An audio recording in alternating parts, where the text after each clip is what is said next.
The Holocene has ended. What we do now and in the next few years will profoundly affect the next few thousand years.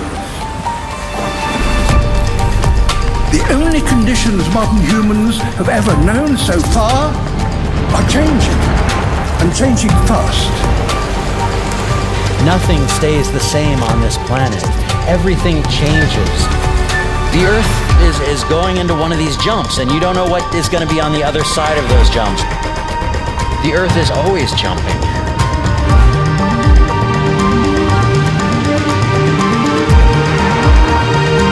Things move on this planet.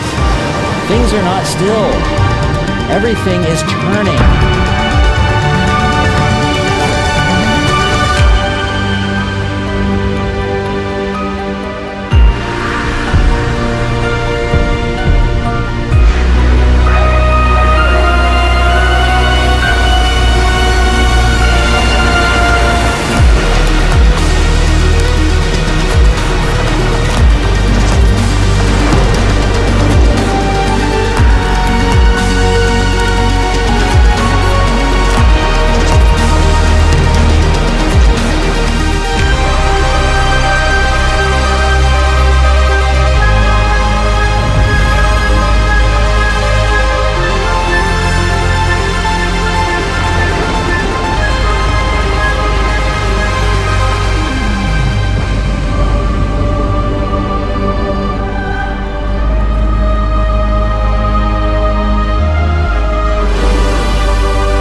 As it begins to run out of fuel, the sun won't simply fade away to nothing.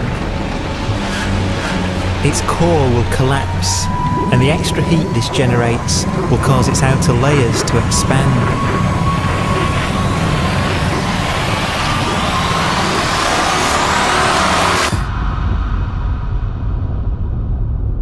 The sun is now dead. Its remains slowly cooling in the freezing temperatures of deep space.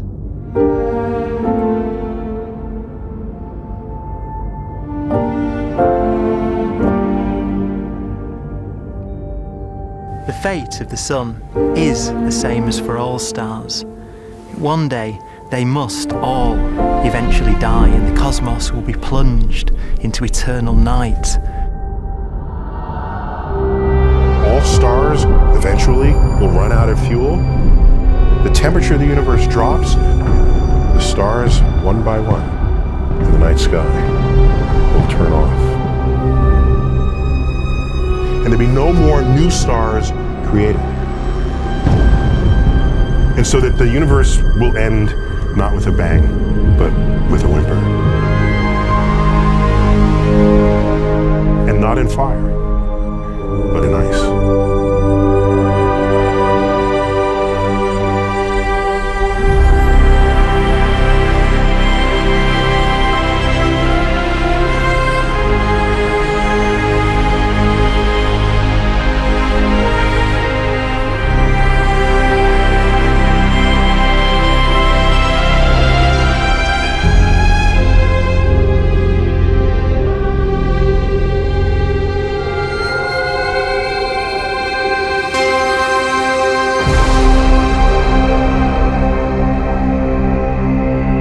With no fuel left to burn, a white dwarf's faint glow comes from the last residual heat from its extinguished furnace.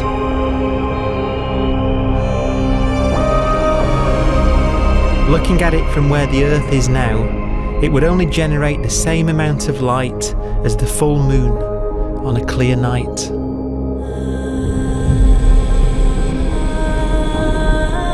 The faint glow of white dwarfs will provide the only illumination in a dark and empty void littered with dead stars and black holes.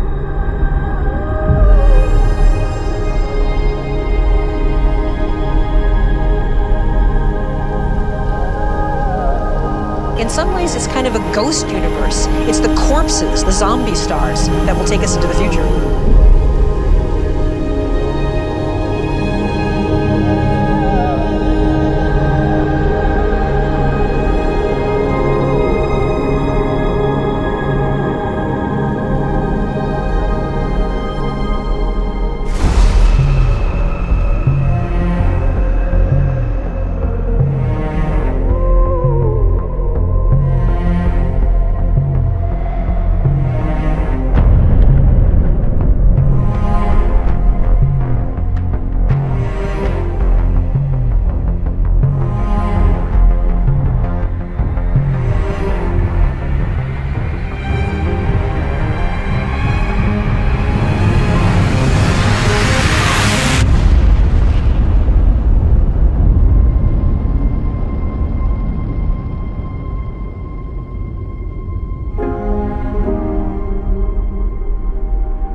A black dwarf will be the final fate of those last stars. White dwarfs that have become so cold that they barely emit any more heat or light. Black dwarfs are dark, dense, decaying balls of degenerate matter, little more than the ashes of stars. Their constituent atoms are so severely crushed that black dwarfs are 1,000,000 times denser than our sun.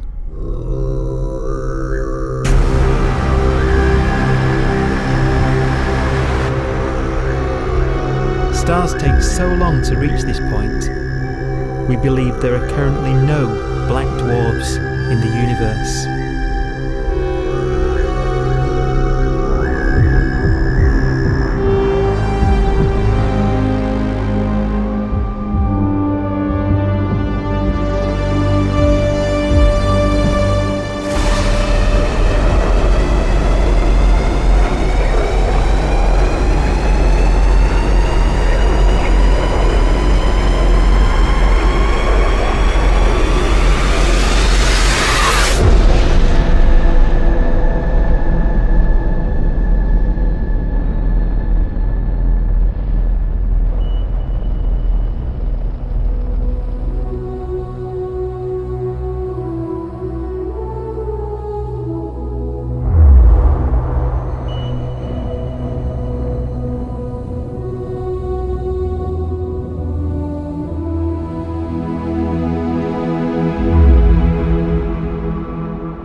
We have a pace of life that's based on really the energy available to us now. You could imagine living conscious systems which have a very different pace and therefore can extend out at least a lot farther than you'd imagine otherwise. You could have a living system where if it had a thought every 10 trillion years, that would seem normal. Even if our life dies out, one could imagine at some time arbitrarily far in the future, a fluctuation occurs which allows intelligent life to exist again for a little while. So you might have islands in time of intelligence.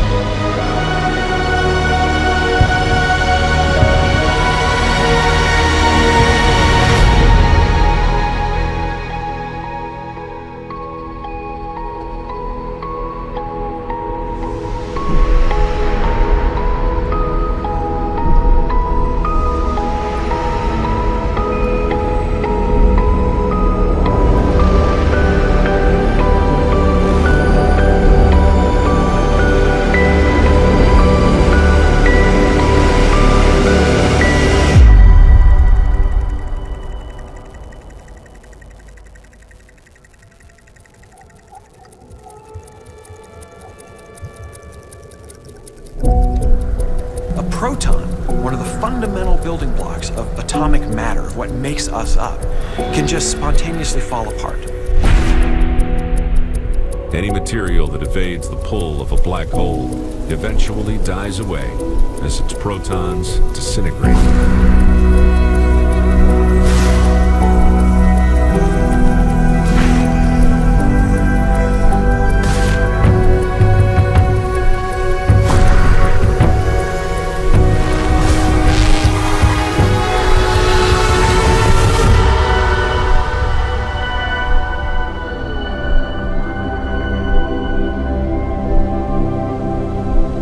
The matter inside black dwarfs, the last matter in the universe, will eventually evaporate away and be carried off into the void as radiation, leaving absolutely nothing behind.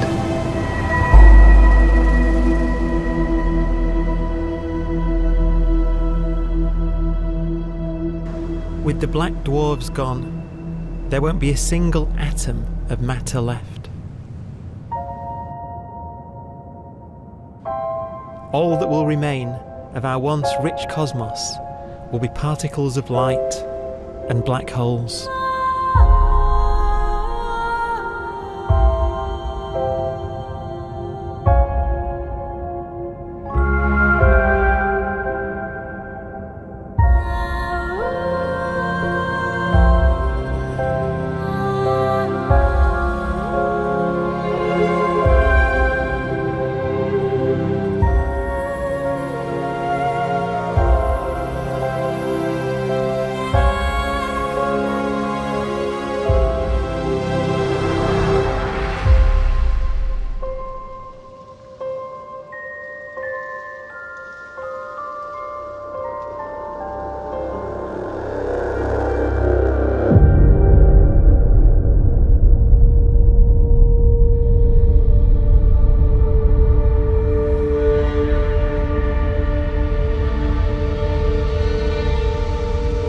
The arrow of time creates a bright window in the universe's adolescence, during which life is possible.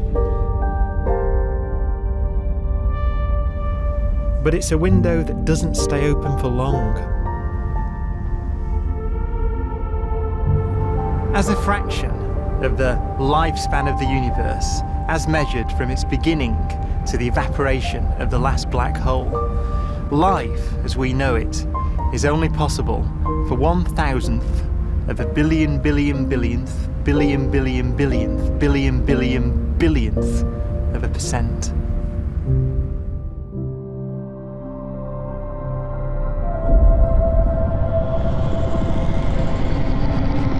Black holes become the fundamental building block of the universe. A galaxy will basically be a supermassive black hole in a center with smaller black holes orbiting it. Zombie galaxies filled with black holes continue to evolve. They'll eat each other and they'll get bigger, and maybe they'll fall into the supermassive black hole and it'll get bigger. The universe will still be an exciting, dynamic place. It's just that the timescales you're talking about are now trillions of years instead of thousands or millions of years.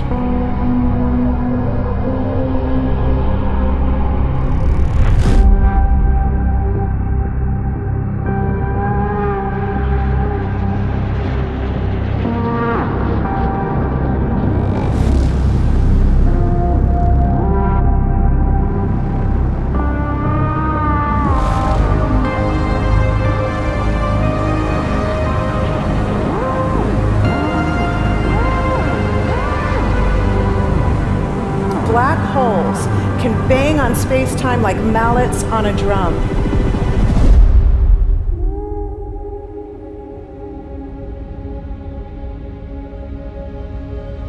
And they have a very characteristic song.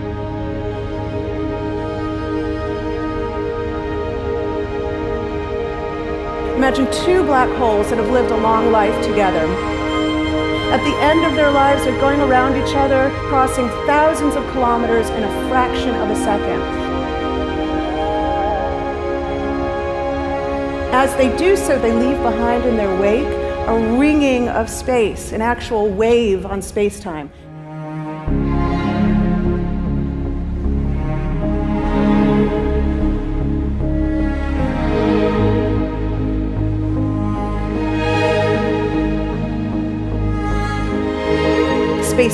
squeezes and stretches as it emanates out from these black holes banging on the universe. Those are the gravitational waves. They are literally the sounds of space ringing. And they will travel out from these black holes at the speed of light as they ring down and coalesce to one spinning, quiet black hole.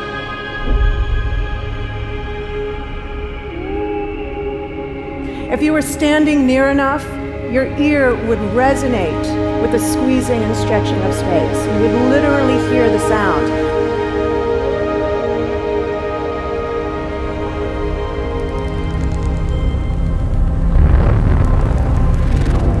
Imagine a lighter black hole falling into a very heavy black hole. The sound you're hearing is a light black hole banging on space each time it gets close.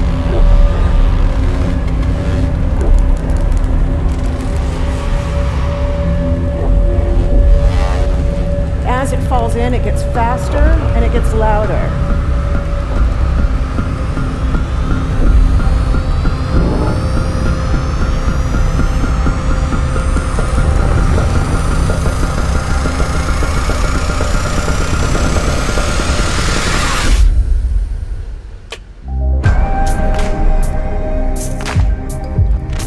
Scientists used to think black holes were immortal, but even these will one day die.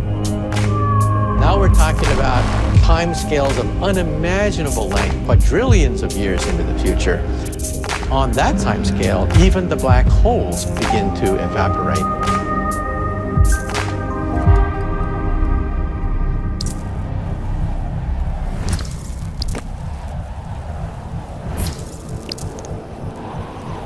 According to quantum mechanics, space is filled with virtual particles, antiparticles, that are constantly materializing in pairs, separating, coming together again, and annihilating each other.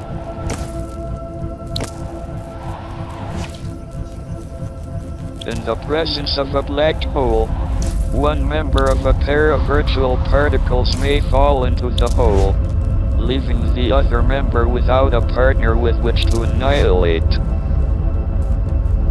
The forsaken particle appears to be radiation emitted by the black hole. And so, black holes are not eternal. They evaporate away at an increasing rate until they vanish in a gigantic explosion.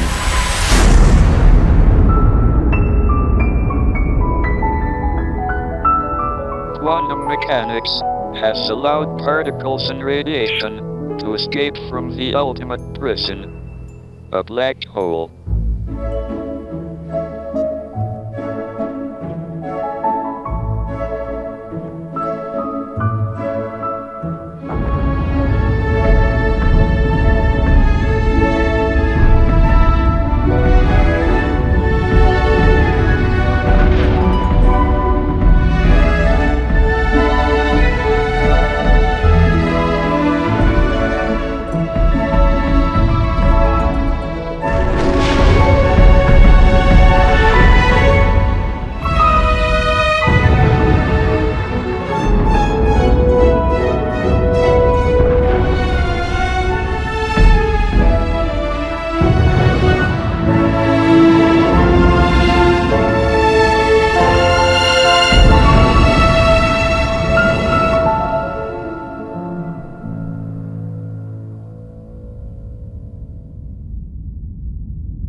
Philosophers and poets have asked the question, will the world end in fire or ice? We can now give an answer.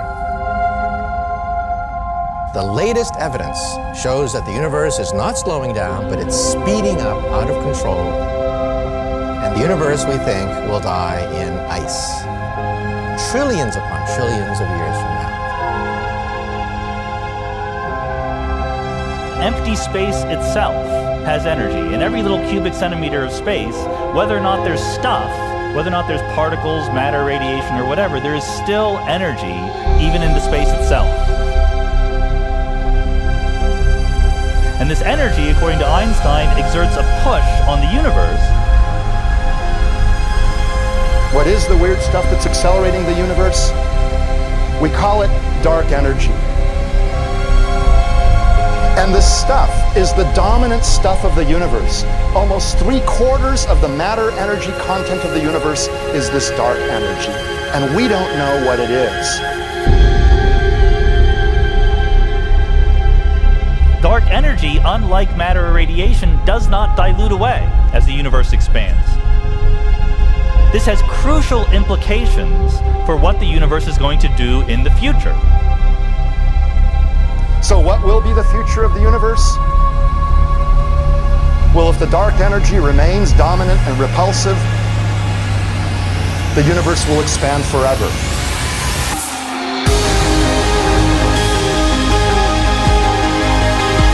Faster and faster and faster with time. A runaway universe. 70% of the energy of the universe resides in empty space, and we don't understand why. But we do know what will happen. If that energy continues to be there, the universe will become cold and dark and empty. That's the future as it might be. We don't know because we don't yet understand the nature of dark energy. Until we do, we won't know the future. We won't even understand our own origins, and that's why we want to know and study this subject.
Forecast does seem to be for an ever colder, ever emptier universe.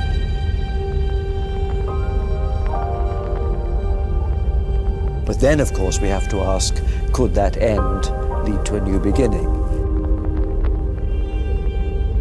And there are ideas whereby what actually is the end of our universe could in some sense be linked to the beginning of a new one.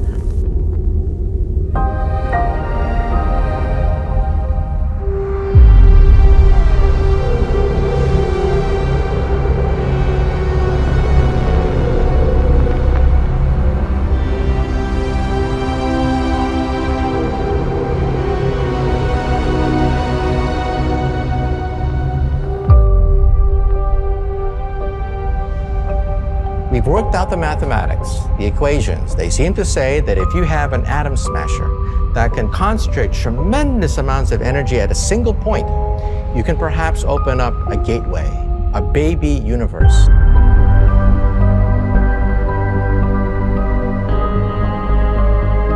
Facing the death of everything there is, this perhaps is their only possibility of escape.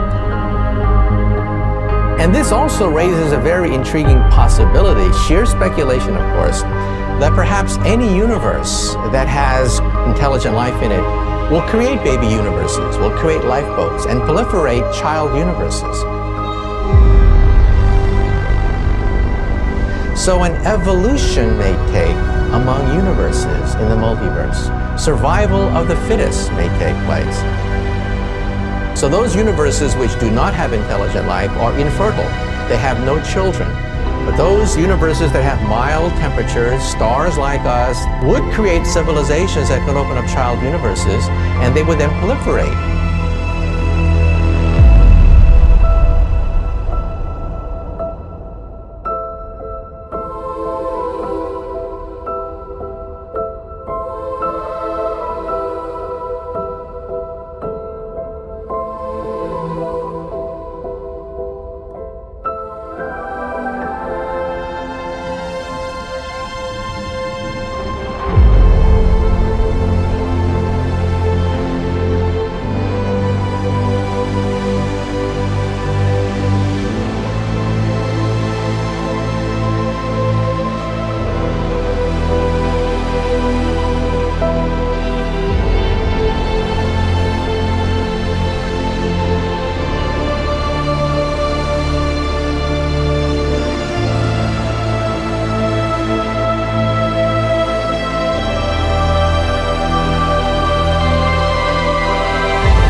After an unimaginable length of time, even the black holes will have evaporated, and the universe will be nothing but a sea of photons gradually tending towards the same temperature as the expansion of the universe cools them towards absolute zero.